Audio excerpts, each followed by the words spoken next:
ಖಡಕ್ ಸಿನಿಮಾದ weekly round ಆಫ್ಗೆ ನಿಮ್ಮೆಲ್ಲರಿಗೂ ಸ್ವಾಗತ. ಈ ವಾರ ಯಾವ್ದೆಲ್ಲ ಸುದ್ದಿಗಳಿವೆ ಅನ್ನೋದನ್ನ ಒಂದೊಂದಾಗಿ ನೋಡ್ಕೊಂಬರೋಣ ಬನ್ನಿ. ನೀವೇನಾದ್ರೂ ನಮ್ಮ ಚಾನಲ್ಗೆ ಹೊಸಬ್ರಾಗಿದ್ರೆ ಅಥವಾ ನಾವು ಮಾಡುವಂತಹ ಕಂಟೆಂಟ್ಗಳು ನಿಮ್ಗೆ ನಿಜವಾಗ್ಲೂ ಇಷ್ಟ ಆದ್ರೆ ಮಾತ್ರ ಚಾನಲ್ ಅನ್ನ ಸಬ್ಸ್ಕ್ರೈಬ್ ಮಾಡ್ಕೊಳ್ಳಿ. ಅನೌನ್ಸ್ಮೆಂಟ್ಸ್. ಗೋಲ್ಡನ್ ಸ್ಟಾರ್ ಗಣೇಶ್ ನಾಯಕನಾಗಿ ನಡೆಸ್ತಾ ಇರುವಂತಹ ಸಿನಿಮಾದ ಟೈಟಲ್ ಅನೌನ್ಸ್ ಆಗಿದೆ. ಸಿನಿಮಾದ ಹೆಸರು ಬೃಂದಾ ವಿಹಾರಿ ಅಂತ ಫಿಕ್ಸ್ ಮಾಡಲಾಗಿದೆ. ಶ್ರೀನಿವಾಸ್ ರಾಜು ಡೈರೆಕ್ಷನ್ ನಲ್ಲಿ ಸಿನಿಮಾ ಮೂಡ್ ಬರ್ತಾ ಇದೆ. ಸಿನಿಮಾದ ಮೊದಲ ಸಾಂಗ್ ಇದೇ ಮಾರ್ಚ್ 25ಕ್ಕೆ ರಿಲೀಸ್ ಆಗ್ತಾ ಇದೆ. ಈ ಕಾಂಬಿನೇಷನ್ ನಲ್ಲಿ ಮುಂಚೆ ಬಂದಂತಹ ಸಾಂಗ್ಸ್ ಗಳು ಕೂಡ ಚೆನ್ನಾಗಿತ್ತು. So hoping for the best. Big updates. ಬೆಂಗಳೂರಿನ one of the most iconic single screen ಗಳಲ್ಲಿ ಒಂದಾಗಿರುವಂತಹ ಊರ್ವಶಿ ಥಿಯೇಟರ್ ಈಗ ಮತ್ತೆ ಓಪನ್ ಆಗಿದೆ. ಸಾಕಷ್ಟು ಜನರು ದುರಂದರ್ 2 ಸಿನಿಮಾನ ಅಲ್ಲೇ ನೋಡಿದ್ವಿ ಅನ್ನೋದನ್ನ ಕೂಡ ಹೇಳ್ಕೊಂಡಿದ್ದಾರೆ. ಮಾಹಿತಿಗಳ ಪ್ರಕಾರ ಥಿಯೇಟರ್ನ ಲೀಸ್ 3 ವರ್ಷಗಳಿಗೆ ಎಕ್ಸ್ಟೆಂಡ್ ಆಗಿದೆ ಎನ್ನುವಂತಹ ಮಾಹಿತಿ ಕೂಡ ಸಿಕ್ಕಿದೆ. ದೊಡ್ಡ ಸೀಟಿಂಗ್ ಕೆಪಾಸಿಟಿ ಹೊಂದಿರುವಂತಹ ಈ ಥಿಯೇಟರ್ ನಲ್ಲಿ ಸಿನಿಮಾ ನೋಡೋ ಮಜಾನೇ ಬೇರೆ ಅಲ್ವಾ. ಮಾರ್ಚ್ 19ಕ್ಕೆ ಒಂದೇ ದಿನ 2 ಸಿನಿಮಾಗಳು ರಿಲೀಸ್ ಆಗಿದ್ವು. ಒಂದು ನಮ್ಮ ಕನ್ನಡದ ಲವ್ ಮಾಕ್ಟೈಲ್ ಹಾಗೂ ಮತ್ತೊಂದು ಇಡೀ ಭಾರತೀಯ ಸಿನಿಮಾ ಅಭಿಮಾನಿಗಳ ಮನಸ್ಸನ್ನ ಗೆದ್ದಿರುವಂತಹ ದುರಂದರ್ 2. ಲವ್ ಮಾಕ್ಟೈಲ್ 3 ಸಿನಿಮಾ 5 ದಿನಗಳಿಗೆ ಸರಿಸುಮಾರು 6 ಕೋಟಿ ರೂಪಾಯಿಗಳ ನೆಟ್ ಕಲೆಕ್ಷನ್ ಮಾಡಿದೆ ಎನ್ನುವಂತಹ ಮಾಹಿತಿ ಸಿಕ್ಕಿದೆ. ಇನ್ನು ಮತ್ತೊಂದು ಕಡೆ ದುರಂದರ್ 2 ಸಿನಿಮಾ 5 ದಿನಕ್ಕೆ ಬರೋಬ್ಬರಿ 751 ಕೋಟಿಗೂ ಹೆಚ್ಚಿನ ಕಲೆಕ್ಷನ್ ಮಾಡಿದೆ ಎನ್ನುವಂತಹ ಅಪ್ಡೇಟ್ ಕೂಡ ಸಿಕ್ಕಿದೆ. ಲಾಂಗ್ ರನ್ ನಲ್ಲಿ ದಂಗಲ್ ಕಲೆಕ್ಷನ್ ರೆಕಾರ್ಡ್ ಬ್ರೇಕ್ ಮಾಡುವಂತಹ ಚಾನ್ಸ್ ಕೂಡ ಇದೆ ಅನ್ನುವಂತಹ ಮಾತುಗಳನ್ನ ಬಾಲಿವುಡ್ ಬಾಕ್ಸ್ ಆಫೀಸ್ ಪಂಡಿತರು ಹೇಳ್ತಾ ಇದ್ದಾರೆ. ತನ್ನ ಕಂಟೆಂಟ್ ಹಾಗೂ ಇಂಟೆಂಟ್ ಮೂಲಕ ಆದಿತ್ಯ ಧಾರ್ ಖಂಡಿತವಾಗ್ಲೂ ಇಂಡಿಯನ್ ಫಿಲ್ಮ್ ಇಂಡಸ್ಟ್ರಿಯ ಎಲೈಟ್ ಡೈರೆಕ್ಟರ್ ಗಳಲ್ಲಿ ಒಬ್ಬರ ಕಾಣಿಸ್ಕೊಳ್ತಾರೆ. Extras and buzz. ಸಲಾರ್ 2 ಸಿನಿಮಾದ ಬಗ್ಗೆ ನಟಿ ಶ್ರುತಿ ಹಾಸನ್ ರವರು ಸದ್ಯಕ್ಕಂತೂ ಯಾವುದೇ ಅಪ್ಡೇಟ್ ಇಲ್ಲ. ಒಂದು ಸಲ ಸಿನಿಮಾ ಶೂಟಿಂಗ್ ಸ್ಟಾರ್ಟ್ ಆಯ್ತು ಅಂತಂದ್ರೆ ನಾನು ಕೂಡಲೇ ಶೂಟಿಂಗ್ ಹೋಗ್ತೀನಿ, ನಾನಂತೂ ಸಿನಿಮಾದಲ್ಲಿ ನಡ್ಸೋದಕ್ಕೆ ಕಾಯ್ತಾ ಇದ್ದೀನಿ ಅನ್ನೋದನ್ನ ಇತ್ತೀಚೆಗಷ್ಟೇ ಒಂದು ಇಂಟರ್ವ್ಯೂ ನಲ್ಲಿ ಹೇಳ್ಕೊಂಡಿದ್ದಾರೆ. ಸದ್ಯಕ್ಕಂತೂ ಪ್ರಶಾಂತ್ ನೀಲ್ ಡ್ರ್ಯಾಗನ್ ಸಿನಿಮಾದ ಶೂಟಿಂಗ್ ನಲ್ಲಿ ಬ್ಯುಸಿ ಆಗಿದ್ದಾರೆ. ಇದಾದ್ಮೇಲೆ ಪ್ರಭಾಸ್ ಅವರ ಜೊತೆಗೆ ಸಿನಿಮಾದ ಶೂಟಿಂಗ್ ಸ್ಟಾರ್ಟ್ ಮಾಡೋದಕ್ಕೆ ಸಾಧ್ಯ. ಕೇಳ್ಬರ್ತಾ ಇರುವಂತಹ ಸುದ್ದಿಗಳ ಪ್ರಕಾರ ರಾಮ್ ಚರಣ್ ಅವರ ಪೆದ್ದಿ ಸಿನಿಮಾದಲ್ಲಿ ಮೃಣಾಲ್ ಠಾಕೂರ್ ಐಟಮ್ ಸಾಂಗ್ ಒಂದರಲ್ಲಿ ಕಾಣಿಸ್ಕೊಳ್ತಾ ಇದ್ದಾರೆ ಎನ್ನುವಂತಹ ಸುದ್ದಿ ಜೋರ ಕೇಳ್ಬರ್ತಿದೆ. ಸಾಕಷ್ಟು ಸಮಯಗಳ ಆದ್ಮೇಲೆ ಮೃಣಾಲ್ ಠಾಕೂರ್ ಈ ರೀತಿಯ ಸಾಂಗ್ ನಲ್ಲಿ ಕಾಣಿಸ್ಕೊಳ್ತಾ ಇರೋದು ಫ್ಯಾನ್ಸ್ ಅಂತೂ ಫುಲ್ ಎಕ್ಸೈಟೆಡ್ ಆಗಿ ಅವರನ್ನ ಗ್ಲಾಮರಸ್ ಲುಕ್ ಅಲ್ಲಿ ನೋಡೋದಕ್ಕೆ ಕಾಯ್ತಾ ಇದ್ದಾರೆ. ಇನ್ನು ದುರಂದರ್ 2 ವಿಚಾರದಲ್ಲಿ ಡೈರೆಕ್ಟರ್ ಆದಿತ್ಯ ಧಾರ್ ಅವರ ಬಗ್ಗೆ ದೊಡ್ಡ ಫಿಲ್ಮ್ ಮೇಕರ್ಗಳು ತಮ್ಮ ಮೆಚ್ಚುಗೆಯನ್ನ ವ್ಯಕ್ತಪಡಿಸಿದ್ದಾರೆ. ಒಂದ್ ಕಡೆ ಇಂಡಿಯನ್ ಫಿಲ್ಮ್ ಇಂಡಸ್ಟ್ರಿಯ ನಂಬರ್ 1 ಡೈರೆಕ್ಟರ್ ಆಗಿರುವಂತಹ ರಾಜಮೌಳಿ ಅವರು 4 ಗಂಟೆಗಳ ಕಾಲ ಸಿನಿಮಾ ಮಾಡೋದು ಅಷ್ಟೊಂದು ಸುಲಭದ ಮಾತಲ್ಲ.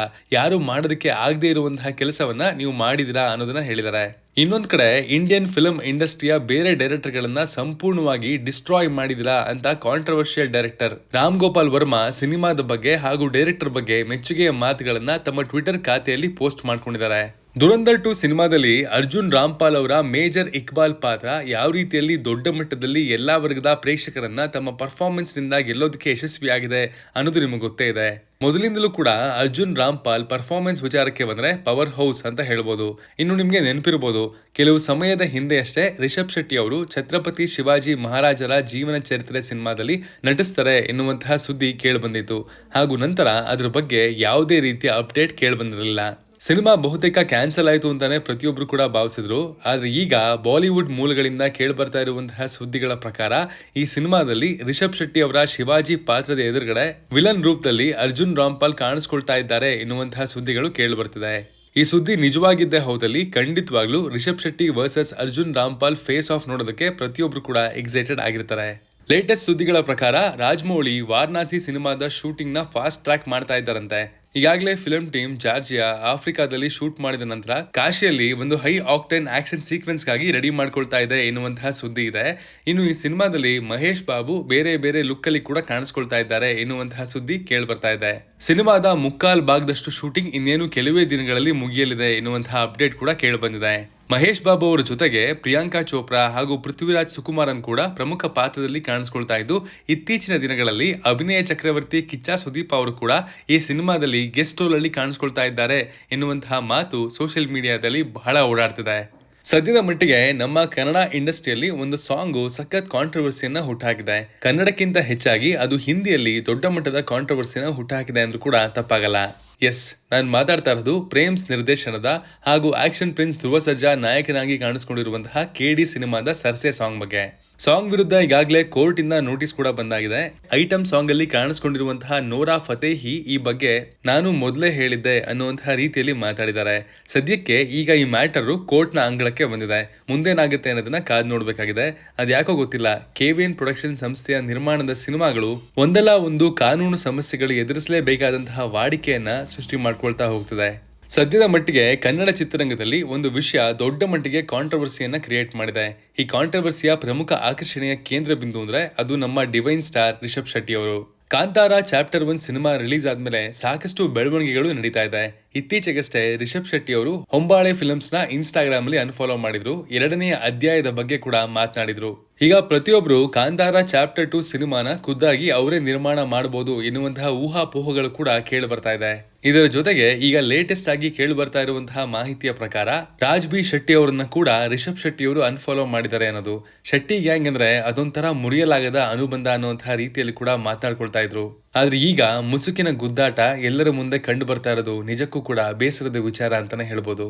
ಅದೇನೇ ಭಿನ್ನಾಭಿಪ್ರಾಯಗಳೇ ಇರ್ಲಿ, ಎಲ್ಲವನ್ನ ಮಾತನಾಡಿ ಪರಿಹರಿಸಿಕೊಂಡು ಮತ್ತೆ ಒಂದಾಗಿರ್ಲಿ ಅನ್ನೋದೇ ಕನ್ನಡಿಗನಾಗಿ ಹಾಗೂ ಕನ್ನಡ ಸಿನಿಮಾ ಅಭಿಮಾನಿಯಾಗಿ ನಮ್ಮ ಆಶಯ. ಸಲ್ಮಾನ್ ಖಾನ್ ಅವರ ಬ್ಯಾಟಲ್ ಆಫ್ ಗಲ್ವಾನ್ ಸಿನಿಮಾದ ಟೈಟಲ್ ಈಗ ಮಾತೃಭೂಮಿ ಆಗಿರೋದು ನಿಮಗೆ ಗೊತ್ತಿದೆ. ಇನ್ನು ಅವರ ಮುಂದಿನ ಸಿನಿಮಾಗೆ ಕೊಲಾಬರೇಷನ್ ಆಗ್ತಾ ಇರೋದು ಬಾಲಿವುಡ್ ನಲ್ಲಿ ಅಲ್ಲ, ಬದಲಾಗಿ ಸೌತ್ ನಲ್ಲಿ.